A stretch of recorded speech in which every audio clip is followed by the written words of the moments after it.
Welcome, North Dakota. Thanks for tuning in. This is a KX News special report. Longest lead ever on a lead-in. To our television partners, thank you. Even though North Dakota's got the fastest and perhaps widest broadband in the state, we delayed to start today because there was some serious internet issues here in the Capitol. Those are being investigated. Hopefully everybody here was informed of that. And if this Facebook Live feed's not working, it is being recorded, will be posted later if you're having trouble with the feed that you're getting right now. But again, thank you all for your patience. During today's update today, we're going to be joined live by Commerce Commissioner Michelle Comer and Chris Jones, who leads Human Services. Thank you too for being here. And we'll jump right in. The news for today, Department of Health confirmed 18 additional novel positives of COVID-19 out of 240 tests for a 7.5% positive. That's an increase.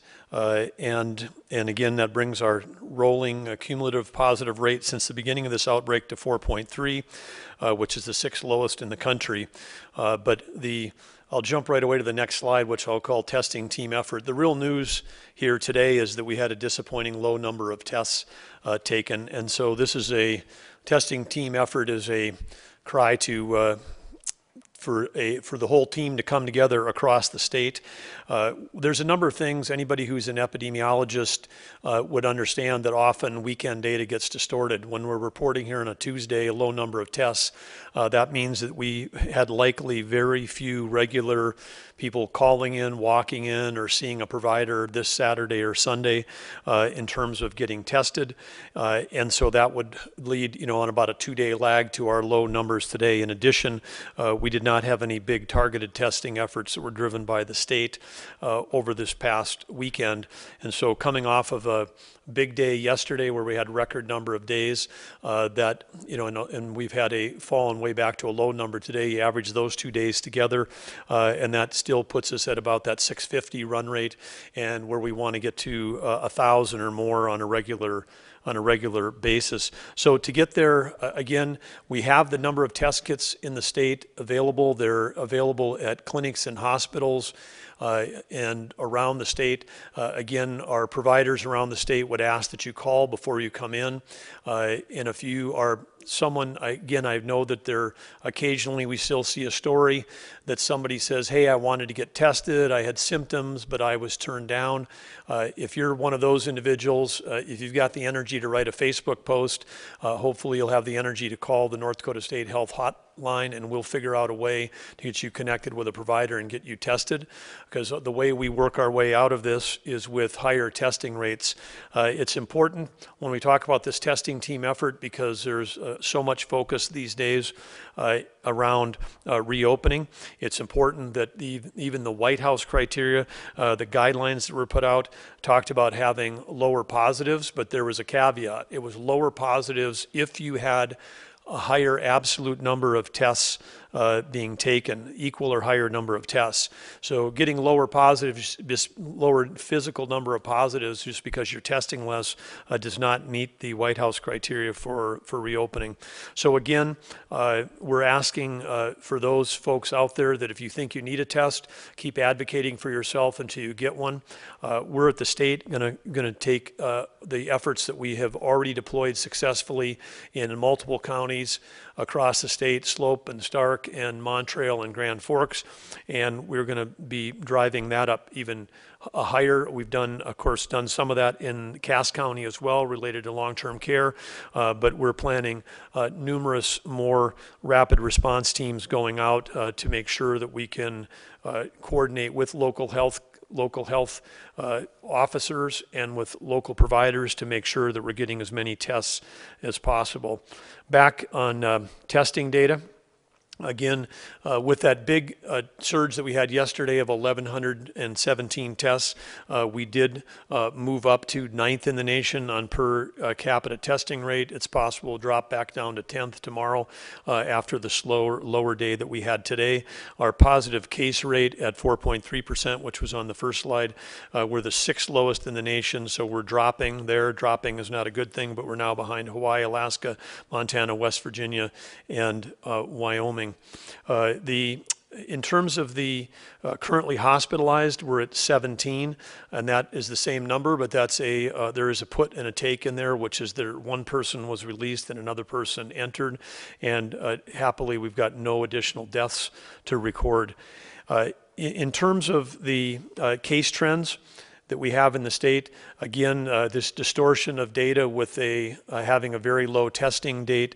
Yesterday, it looks like we've had a drop in the curve. I would caution anybody from thinking that that's actually the case. Just again, at the 4% to the 7%, 4.3 being our cumulative run rate, 7.5 being yesterday's. If you took a range of that many percent positives, if you can go back to that prior slide, if you could take a range of 4% to 7% and say we'd done another 800 tests and we tested 1,040 instead of 240, then our actual number of positives we'd been reporting today would have been between 50 and 74. And so there's not a chance that I believe that we only had 18 positives in North Dakota. I just know we tested less.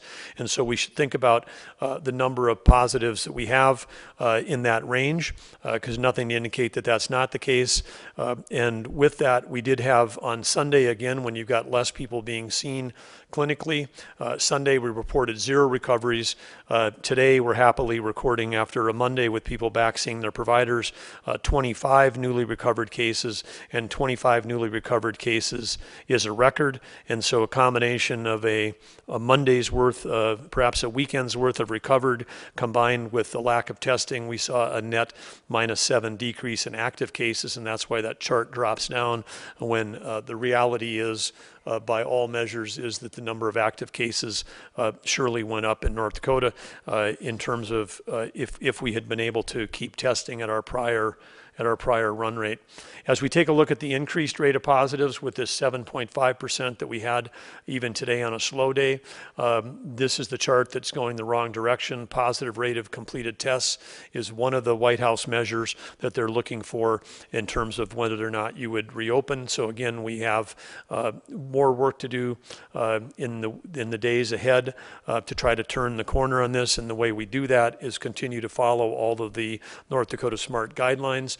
The reason why we had such low numbers for so many weeks was a combination of geography and distance away from the outbreaks, but it was also a combination of the great compliance that we had around the state. So again, for those that want to reopen, our path to doing that is to making sure that we have the capability to manage current and future outbreaks, and to make sure that we can, when necessary, slow the spread of this contagious disease. Next slide that we'll talk about has to do with, or the next topic we want to talk about has to do with long-term care.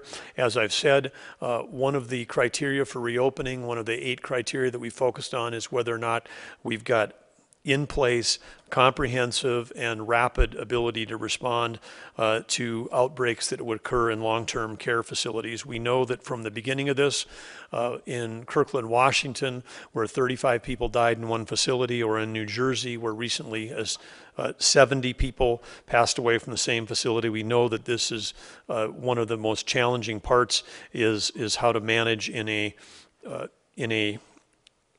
this disease in a congregate living situation. In Washington, there was still little known about coronavirus, or perhaps even what it was. In New Jersey, at the time when they had that impact, they, like the greater metro New York area, were constrained in terms of their healthcare capacity, and so in many cases they didn't have an opportunity to move or isolate people. So today we're going to be announcing our North Dakota SMART. what will be called the VP3, the Vulnerable Population Protection Plan. So ND Smart VP3. This is as we have approached this entire crisis through this whole thing, is that we want to make sure that we've got coordination across providers that might have been competitors, in working to make sure that we're coordinating across geographies and regions to ensure that hospitals, long-term care facilities, intermediate care, and other congregate care facilities have the resources to prepare and handle for COVID-19 patients. There's been a lot of focus about, do we have enough ICU beds, and do we have enough ventilators, and do we have enough staff? And the answer to that is yes, because of all the great work that's been done by our team and the planning that's been done and the providers and the collaboration there. But additionally, we wanted to add to that and put out a plan that enhances the ability of our rapid response team, whether that's testing, whether that's supporting and cleaning. In Georgia, the National Guard has proactively cleaned over 500 long-term care facilities to assist the stretched staff at those locations. And so again, we want to be in a position to assess, advise, and assist these facilities where a positive case has been identified. We're fortunate that in North Dakota, out of our 218 facilities, only 13 so far have identified either a staff member or a resident who is tested positive. In contrast to Minnesota, they're reporting today 87 facilities, and they only report, according to an asterisk on their website, only those that have 10 or more positives before they get into that 87. So the number apparently is substantially higher than that.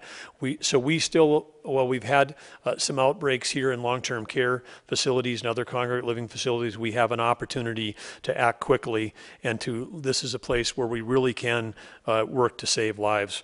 And so again, to provide for a deeper explanation of what we're going to do in terms of this, the Vulnerable Population Protection Plan, or VP3, the key items on this is not only is protecting those, it's minimizing staff movement across facilities or within facilities, because isolating, making sure that staff aren't the ones that are carrying it across. We want to identify and isolate positive cases to slow the spread, and we want to have these rapid response teams that come in.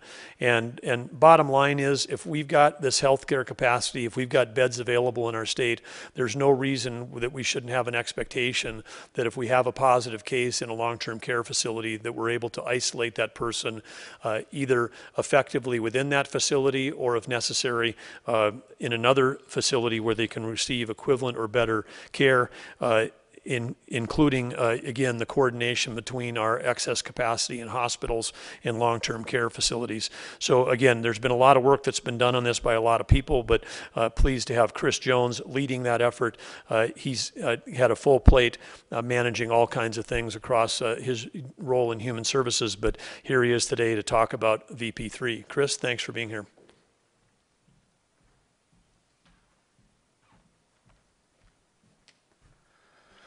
Thank you, Governor. Wanted to start with what does this really mean, and I think it's important all of North Dakota understands what's going on. Many families in North Dakota have loved ones in different settings depending on their stages of life. And sometimes that's due to a developmental disability, sometimes it's due to a physical disability where they are, in essence, required to live in a group or congregate setting. Given the virus, we know these settings add additional risk for the residents and their caregivers. We're asking people to go into an environment where it's close contact, close quarters, and we need to do everything not only to protect the individuals but the caregivers. To that end, we need to significantly enhance our efforts with additional resources and additional leadership to support the individuals, the families, and the caregivers as we try to navigate these different times. Unfortunately, as the governor just mentioned, North Dakota has had some outbreaks across North Dakota, and we must do everything we can. We must do more to better serve. And with that, I also want to add, I think when we look at these providers who have outbreaks, you have to assume the best intention when they go in and they care for people.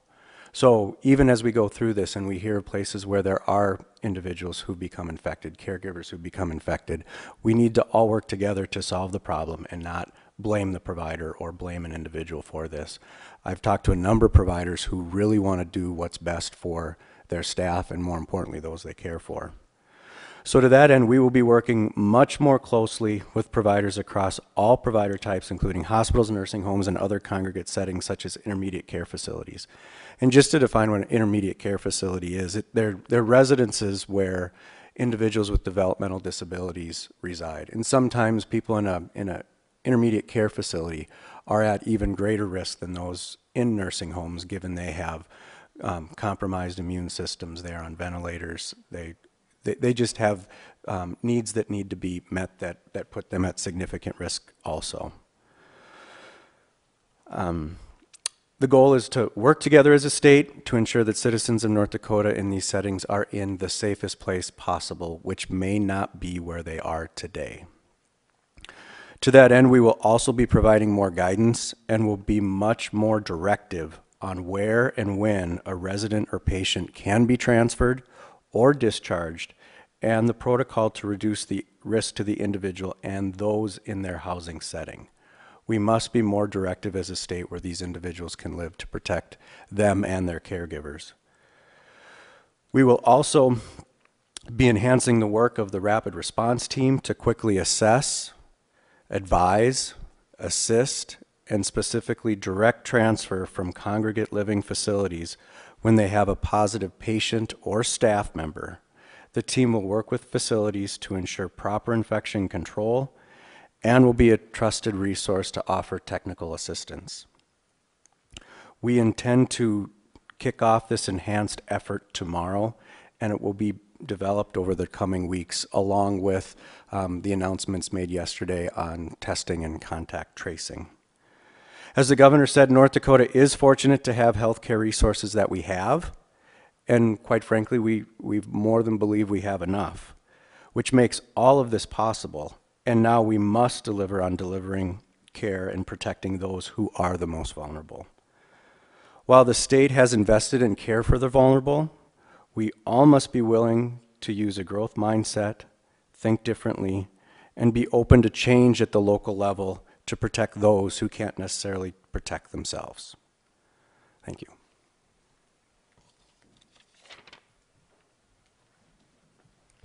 Thank you, Chris.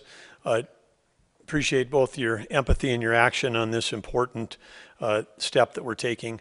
I want to also just say again, for those to understand that the world has changed not just because we've got a new virus, a deadly virus, particularly for those that might be in congregate living situations. We've also got an entirely new set of flexible rules from the federal government in terms of waivers that have come through. So where in the past it might have been a standard practice to take someone who's leaving hospitalization to, quote, step down and go to a nursing home as their next level of care, and some of that was appropriate care and some of it was driven by policies built around reimbursement rates. And with the new flexibility on reimbursement, we have to work together to think about, again, the key thing here is isolation and saving lives. So if we have a positive in nursing home, how can we have that individual well cared for and separated from others to slow the spread? And how can we not reintroduce into a facility? Again, we're doing a great job of restricting visitors, but staff have to come and go every day. And so staff protection is equally important. And part of this is also going to go back in, as we talked about, us really ramping up our testing. And one of the ways I think you're going to see the numbers go up this week on testing is us getting out and make sure we can do testing of folks that are working in care facilities, doing that great work on the front line of this to make sure that they are also all clear in terms of their ability to work in those environments. So that's the summary. Thank you, Chris, for being here. Chris will be available for questions afterwards. Next up, I want to talk about one executive order that we're amending today. And this relates to one that was issued on March 26th related to the State Health Officers Authority, related to confinement orders. And again, there were some questions yesterday and has been related to the difference between isolation and quarantine. And I want to cover that first. Isolation is when a person who is showing symptoms of disease separates themselves from other people to prevent spreading the disease to others. So this is if you've tested positive or if you've actually have the symptoms.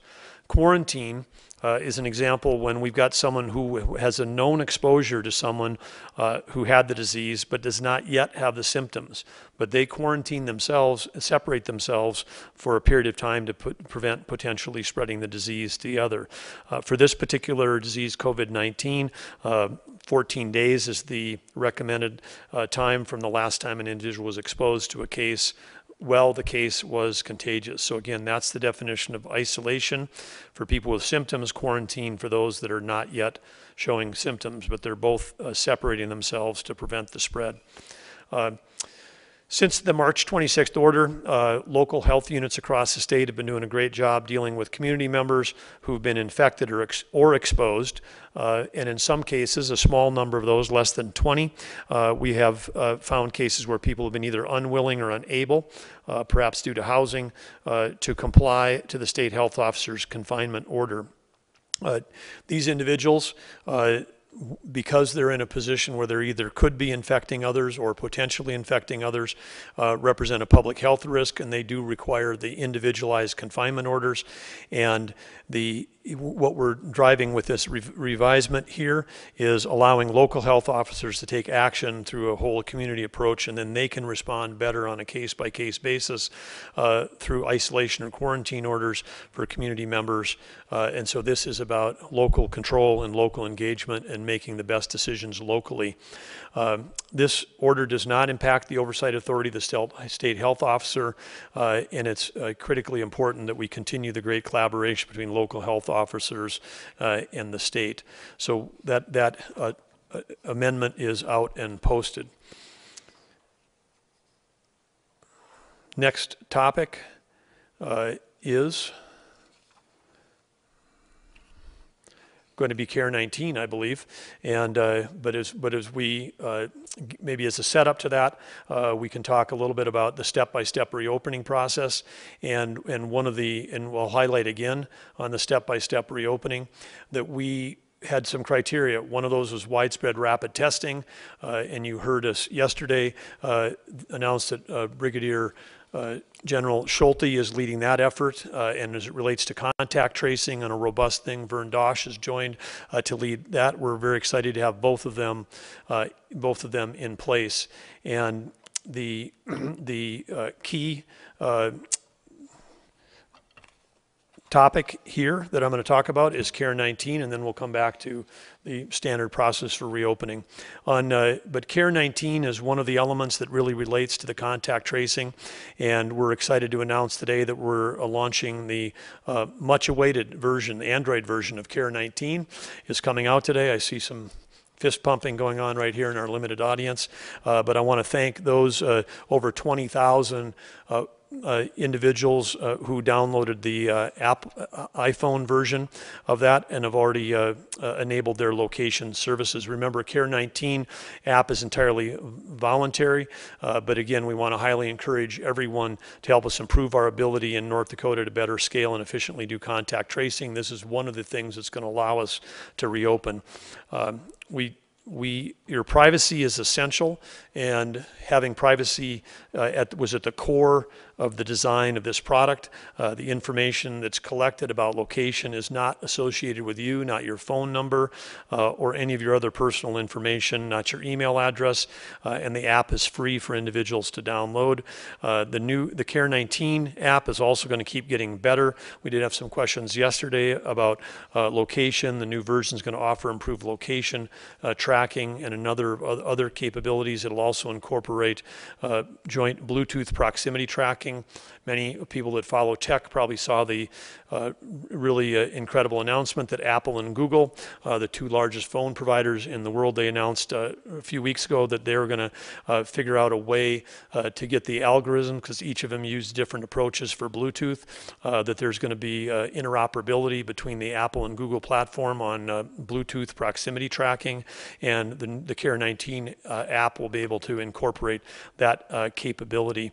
And again, what's the primary benefit here? The primary benefit, of course, is saving lives and helping us get reopened and going. But what it will allow is when, again, in an anonymous way, down the road, let's say it's next fall, and you're at a large gathering event, and there's been a breakout, and there's somebody who tested positive who was at that large event, anybody using Care 19 could get a notification that said you've been at a place or in a location where there have been other confirmed positives, or where confirmed positives have also been, so that you can proactively take steps to help reduce the spread. And we can notify you based on a 36-digit randomized anonymous number that is assigned to you. And so we're not sending it to a person, we're sending it essentially to a randomized number who we don't know who that is, but we know that phone has been in a place where there had been positive contact. So again, takes care of privacy, but has the ability to alert you. And this is one of the tools that will allow us to get back to having larger events. On the back end of contact tracing, right now, as I've explained before, historically, when there was only a few number of cases around something, say like Ebola, that was, again, infectious and deadly, but had limited spread, contact tracing could be done in a largely manual basis. We need to build in the back end infrastructure to support this. You can see an example of what's happening in Grand Forks with the LM wind plant, where we have over 900 members that work there, tracking all of the individuals and who they may have come in contact to. Quickly scales up to a very large mathematical number of people, and we need to have the back-end infrastructure. And again, with Vern Dosh's background in the software industry, this is going to be very helpful.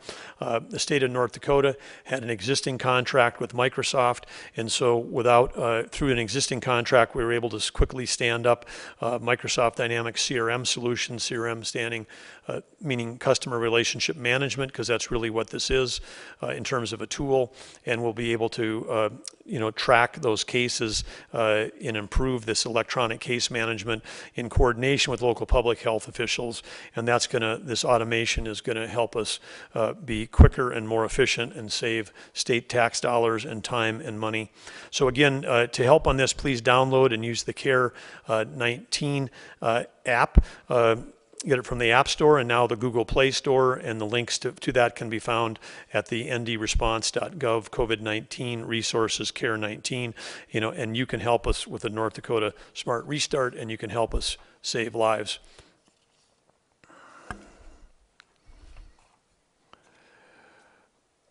Okay, next up, we're really pleased to have Michelle Comer here today from Commerce, and she's going to talk us a little bit about through some of the work that's been done by our economic resiliency team and what's going on in terms of North Dakota Smart Restart.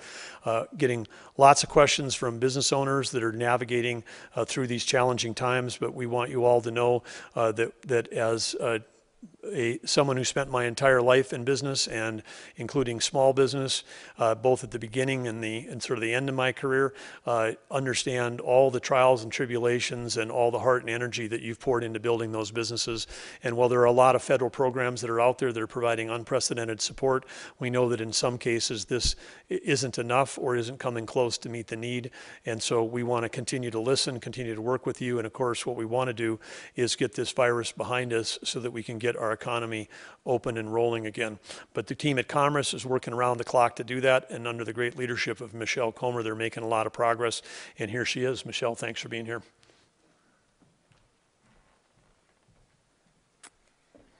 Well, good afternoon, North Dakota. As Governor Burgum said, my name is Michelle Comer, Commissioner of Commerce.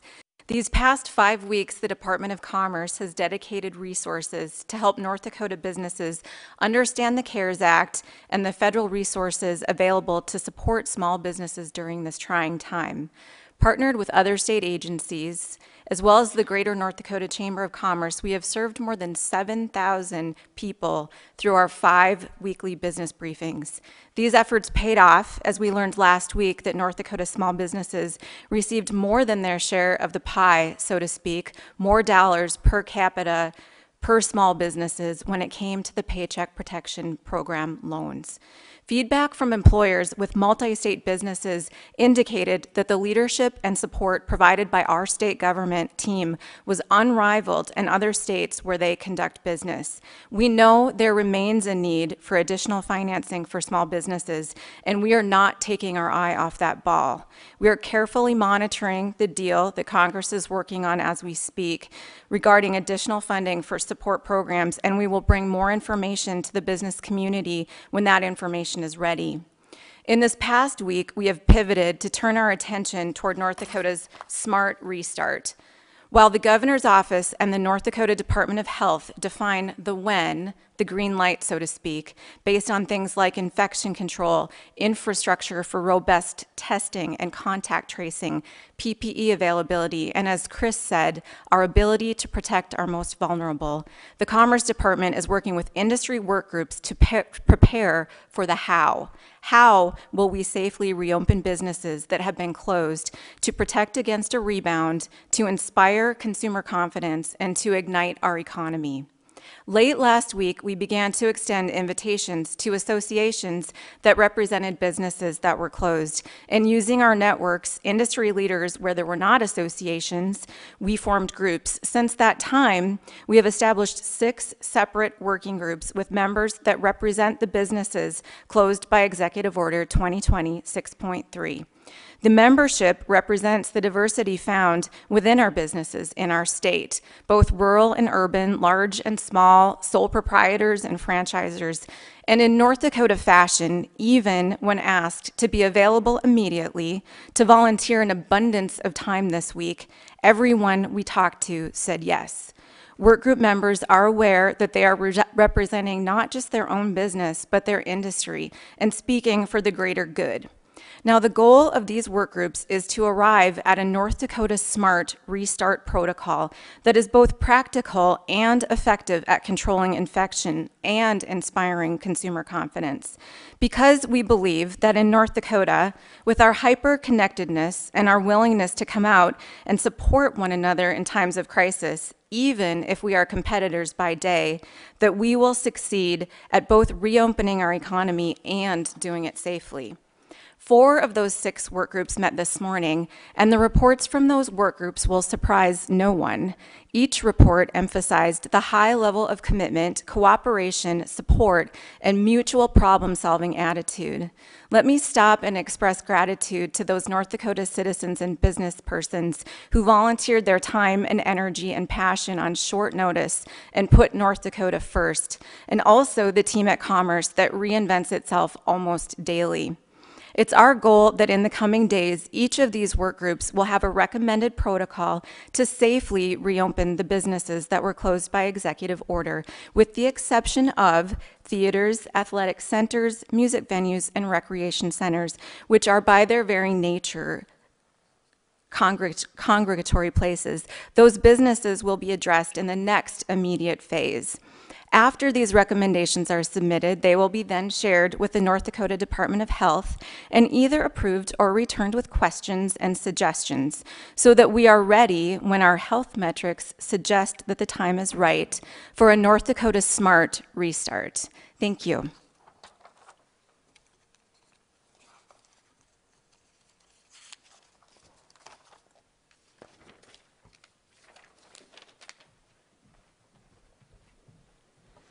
Thank you, Michelle. And again, Michelle will be here for questions afterwards. Unemployment is the next topic, and regular claims that came through 1,329. 210 on the pandemic unemployment, 260 on the pandemic emergency unemployment claims, and again, those are all slower than they were at the peak. That brings regular claims since March 16 to 53,773. The pandemic unemployment assistance claims to 6453, and the pandemic emergency unemployment claims to 6,672.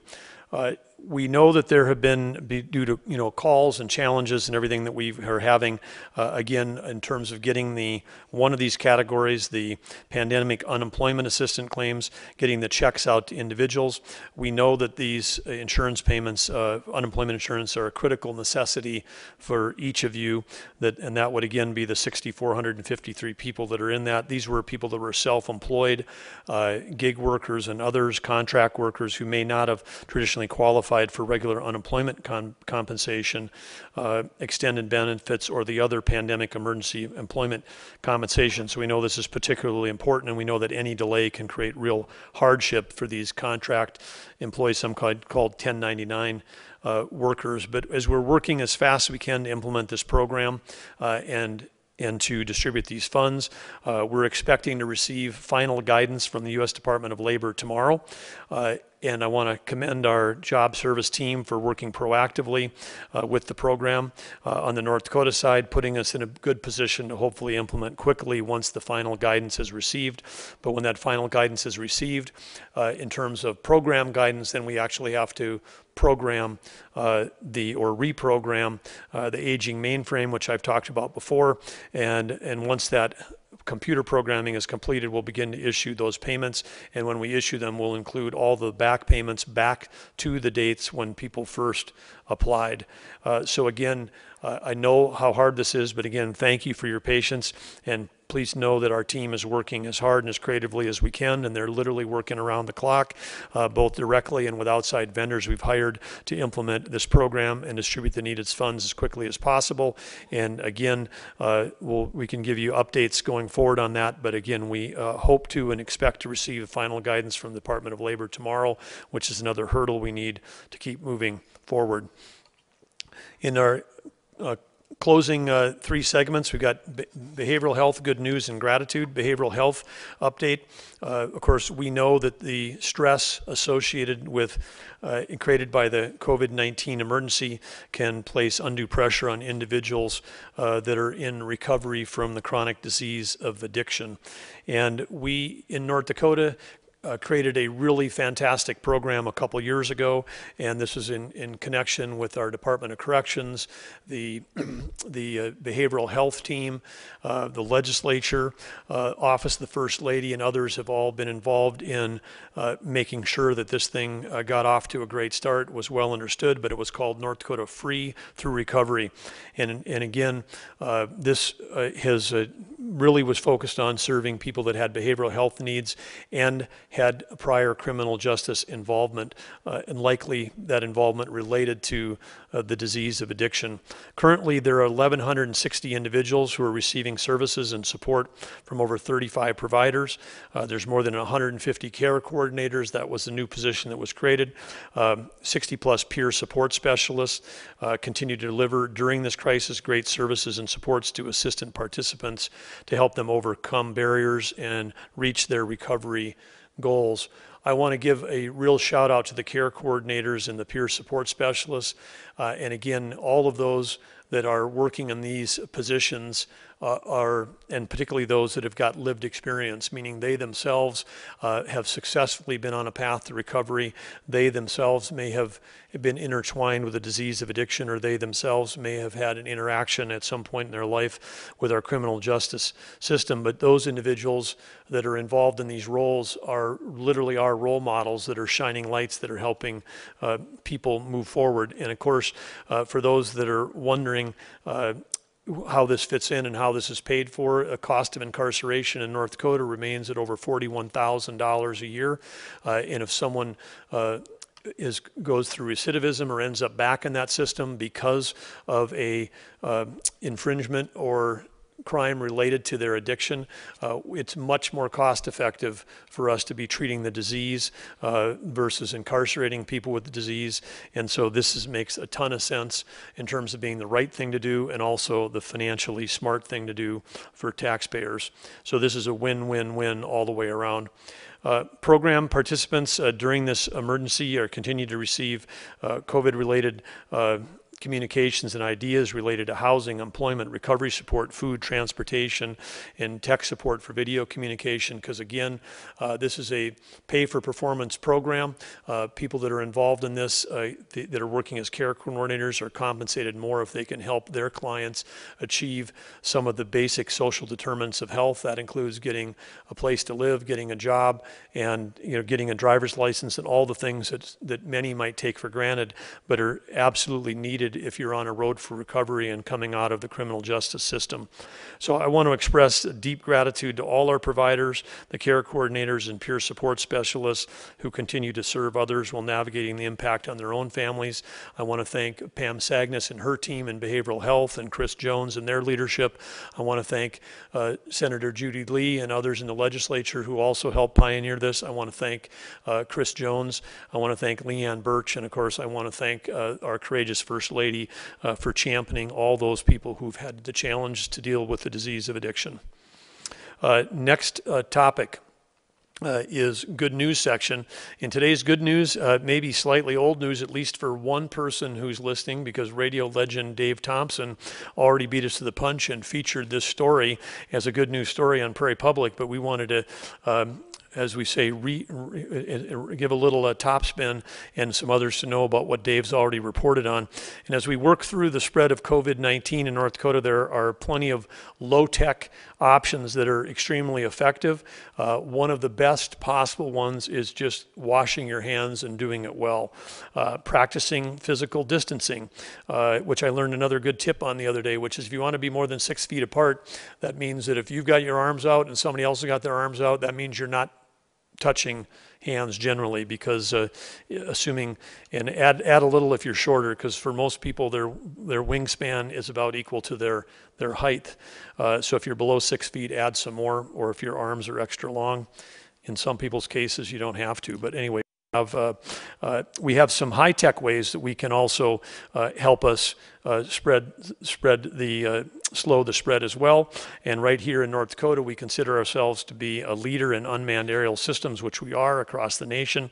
And Skyscopes is a UAS company in Grand Forks. They're collaborating with the University of North Dakota, the Center for Innovation at UND, the Research Institute for Autonomous Systems, UND's Medical School, North Dakota State University in Grand Forks County to answer that question. And they've got some ideas about how UAVs might help spray water and disinfectants to stop and kill the virus, and to understand how drones might deliver medical supplies, or they could also be used in trying to detect health issues. So again, those are some great examples and some great innovation of how UAS could be used in a health component. I want to thank all of those that are doing research. Again, great private-public sector innovation going on there. In our closing and our gratitude section, I'm sure that many of you have been saying to yourself, why is he wearing a purple tie today? And the answer to that is that today, April, is the month of the military child. Today, this very date today, on April 21st, is Purple Up for military youth. So today in our gratitude section, we want to say thank you to the many military children in North Dakota for their support of their parents and their own courage and sacrifice. As we say all the time when we're working with either the National Guard or active military in North Dakota, and any of you who have served, we thank you, but you know the idiom or the saying that goes with this, which is when one individual serves, the whole family serves. And today we want to recognize the more than 10,500 North Dakota children who have a parent or step-parent who's serving in the military. And many more beyond that 10,500 also have siblings or grandparents, aunts and uncles who serve, but there's 10,500 direct descendants of people serving. We recognize the incredible strength and resilience of these children who in a way are certainly in a way serving alongside their loved ones. They experience deployments and the pain of separation from a loved one, the stress of not knowing what could happen, changes in their household, their duties, their schedules, along with many other challenges that go along with being part of a military family. And now we throw all the COVID changes on top of that. We are continually grateful to the brave men and women who serve in our National Guard, in our military, and the armed forces for their courage and their sacrifice. And today we encourage all North Dakotans to recognize this selfless courage and the incredible sacrifice of our military families, and particularly today on Purple Up Day, recognizing those military children. So you can join me in wearing purple, and if you don't have any purple in your closet to throw on this evening, we want to again take a moment and thank those amazing young people and their families for their service. And as has been said by author Randy Rausch, showing gratitude is one of the simplest yet most powerful things humans can do for each other. And today we extend our gratitude to all those military children. With that, we'll stand for questions. We're going to again go online first, and then we'll go lane, and then we'll swing over this way. Robin Travers with 660 KYZ in Williston. Will North Dakota have the necessary capabilities to reopen safely on May 1st? And does the state of oil have any impact on the length of mandated closures? TBD and no. I just thought for all of you that I would answer questions with a yes or no for the first time that you've been together in over a month. So. But to be seriously on Robin's question, the first one is whether or not we're going to be able to reopen, and it depends on whether we can continue building those capabilities. But, you know, do we have enough beds? Yes. Do we have enough PPE? It sure looks that way.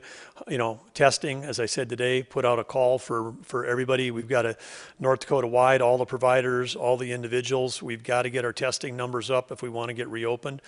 Contact tracing, you know, we've announced new statewide leaders. We're putting more resources and more emphasis to build those muscles.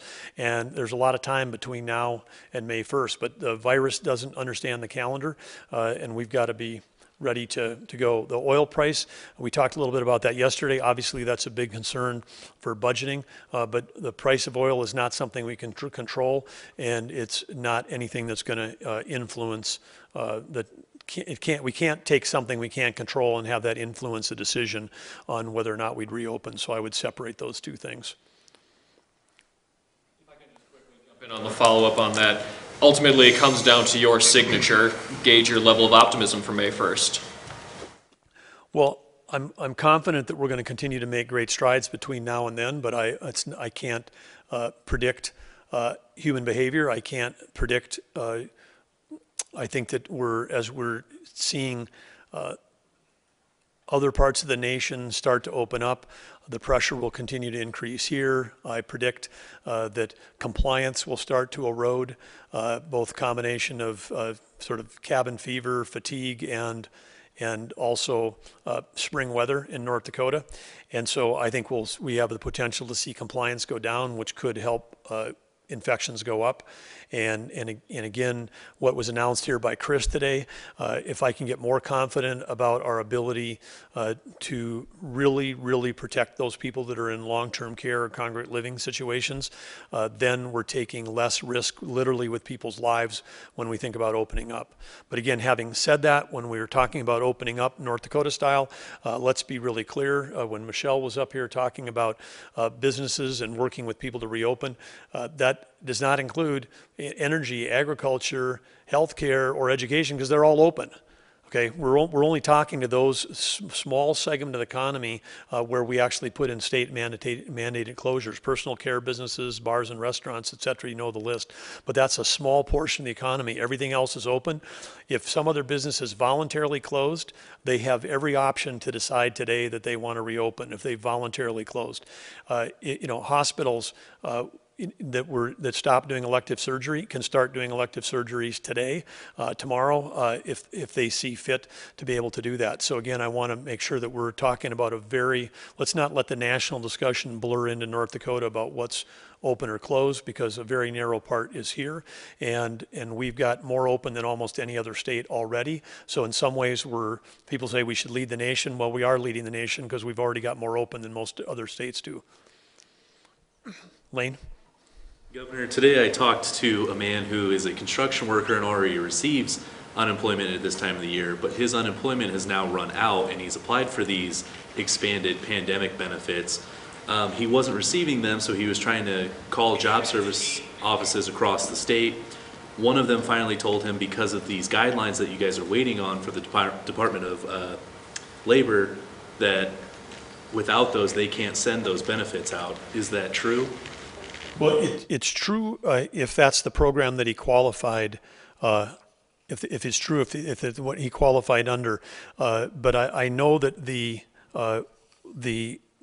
pandemic unemployment assistance, the PUA, has to do with independent contractors. So if he's an independent contractor, this would provide 13 weeks. If he can qualify under the pandemic emergency unemployment compensation, that offered an additional 13-week for people that might have seasonally been laid off in the wintertime, because there's a group of people that file for unemployment every winter, and then normally in the spring right now they go back to work for their same employer. Their employers pay a lot of unemployment insurance as a way to manage through the winter, and those individuals, if they're not going back to work, can get an additional 13 weeks of benefit. So it would depend on whether which program he would fall into, because one of them is being paid, the other one's waiting for advice. If it's the PUA one, that's the group I described, where we're hopefully tomorrow we'll have the input from the Labor Department and can get the computer programming done and get checks going out. I'm wondering if there were any specific events that prompted the amendment to the executive order you made today? No specific events, but just reality where we're working with local public health officials and making sure that we've got the dial turned correctly in terms of making sure that where local control and local decision making works best, that people are empowered to do that. Dave? I've got one for Chris Jones. Great, thank you, Dave. Chris Jones coming up to the podium. And this, because you did talk about people with disabilities, there was some concern about that. In apparently a couple of states there have been lawsuits or complaints filed about how they're treated. Do you think that you have enough safeguards to make sure they're treated correctly and they're not discriminated against? Well, the short answer is yes, absolutely. I think if you look at North Dakota, even as it relates to individuals with developmental disabilities and the work the state has done since, quite frankly, the 80s, we're seen as a leader in the nation as it relates to that. With physical disabilities, just as much. I think what we're trying to figure out how to do here is one of the things that relates to all of this, we're talking about where people live. And now we're saying you may have to move because someone where you live is infected. And how do we make sure that they understand that we're moving them for their own safety and for them? So all of this is emotional in nature, and we're asking people to leave where they are right now and the people who they work with and care for them. So while it might sound easy in some ways, I mean, it's still a logistical effort. There's the emotion part of moving people around.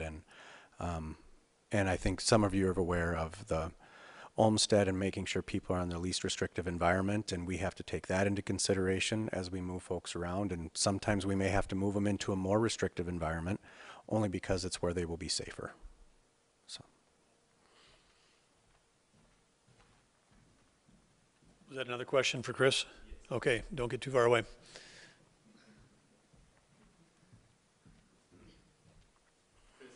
Disability advocacy group told us that they have written a couple letters to you guys asking about guidance to support some of the treatment for people with disabilities. Have you received any of those letters? Yes, those letters have gone to the Governor's Office, Department of Health, and Department of Human Services. They cover a wide range of topics. The short answer is we continue to follow all of the ADA guidelines and treat every individual with the same level of respect, regardless of the disabilities that they have. I think where the letters are coming from are from the standpoint of in some cases, like if you compare to New York, and where hospitals need to triage resources, how is that triage being done based on the individual's health? And so I do know in New York they triaged more based on physical, where if they were stage 4 cancer, if they had COPD, diabetes, and a number of different comorbidities, would they be eligible for a ventilator? And at this point, we're not even close to that point. Like the governor and many have said, we have more than enough healthcare resources as relates to that. Secondarily, the Journal of American JAMA, Journal the medical journal JAMA, I forget what the acronym stands for, but there are ethics guidelines. Hospitals have ethics guidelines. They need to make those determinations as it relates to that as well. So at this point, there's not really, I'm aware of the letter, trying to understand the letter the best we can, but from if I'm a family or someone with a developmental disability or physical disability, I wouldn't have a lot. I would say based on all of the assets and resources that we currently have in the state and the projections that are out there, I wouldn't have concern.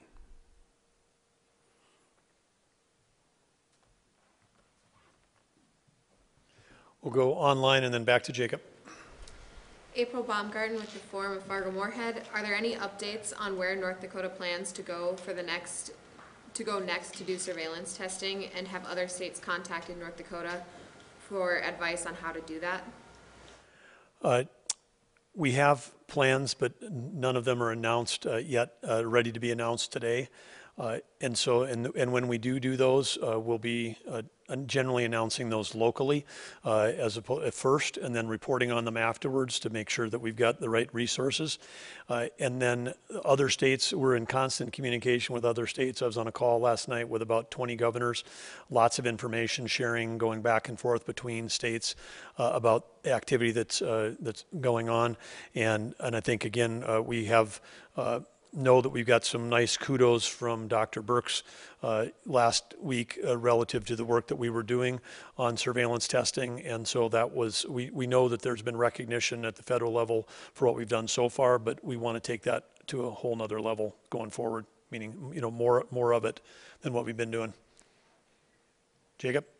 Governor, the FDA approved a new form of mail-in COVID-19 testing. Wondering if you think they would be helpful and if you think they'd be reliable. Well, I don't think the FDA would have approved it if it wasn't reliable.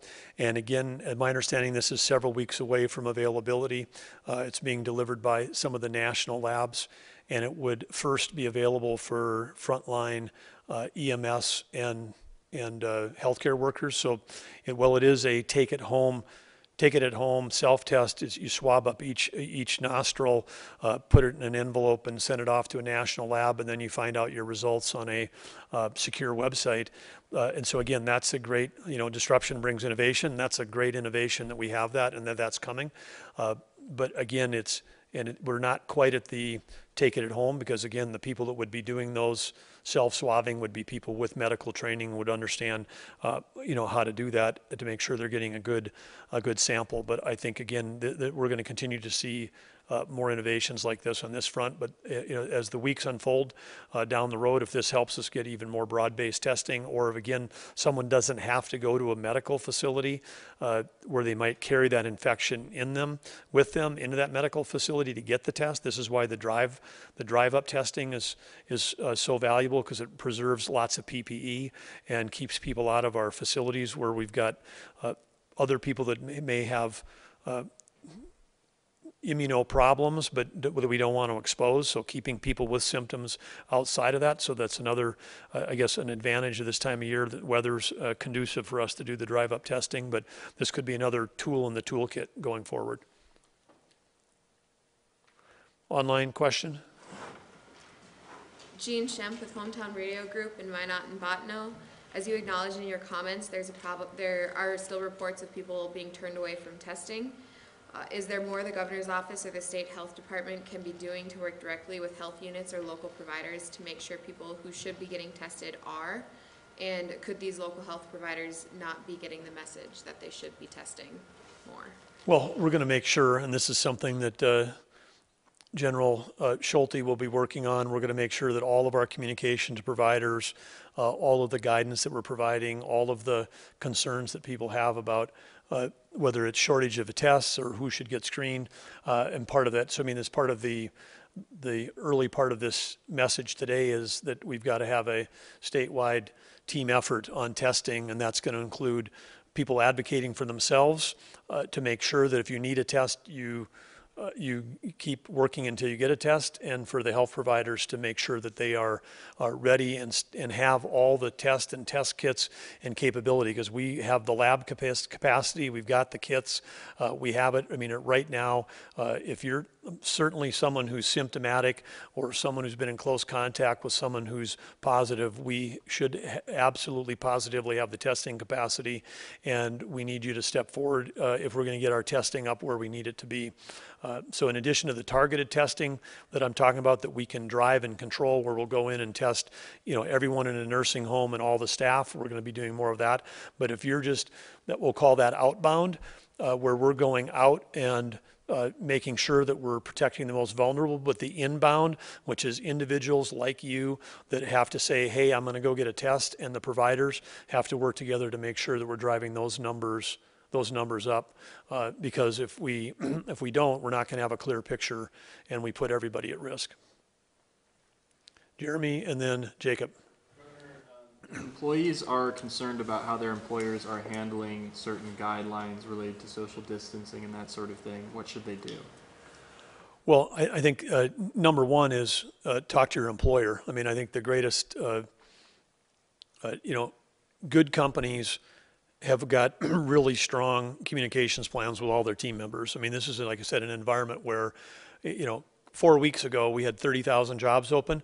Every employee was a precious commodity, and you didn't want, whatever business you were in, you didn't want to lose them because you were going to have a hard time replacing them. So I would say first place is talk to your employer, and whether that's human resources or direct manager, but I would make sure that you're heard loud and clear going within your own company. Secondly, if you feel that that's not being met and you think there's some issue that's related to labor, you can contact our labor commissioner.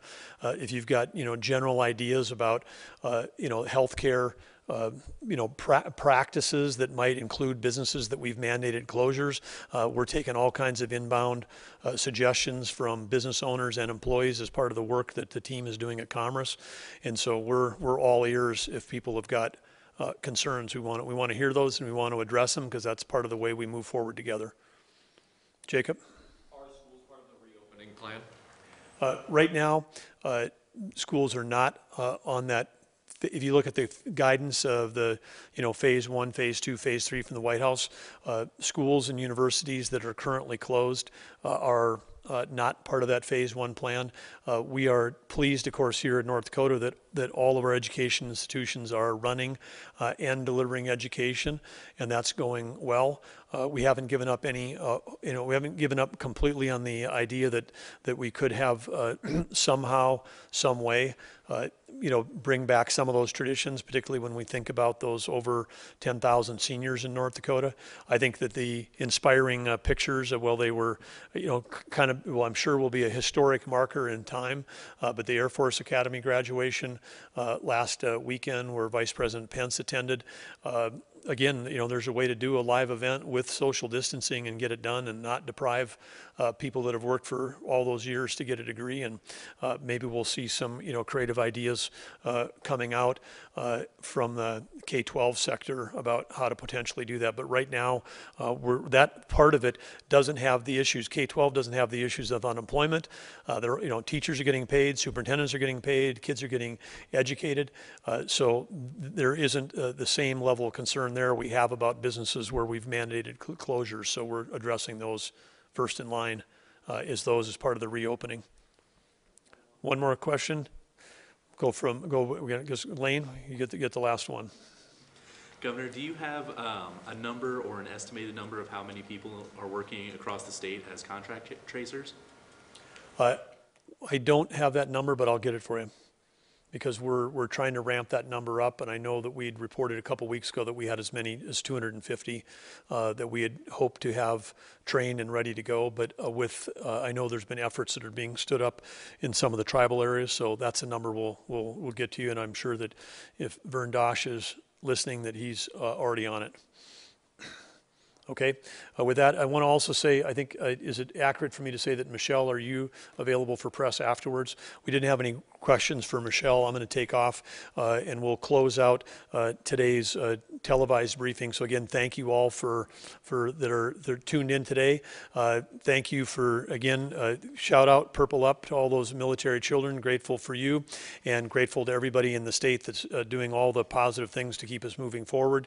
And again, everybody can play a role in helping make sure that we're getting our testing numbers up. So thank you for that. And again, we'll see you tomorrow at 3:30. And Michelle's going to be available for local press here. She'll stick around for that. She'll take some questions. Thank you.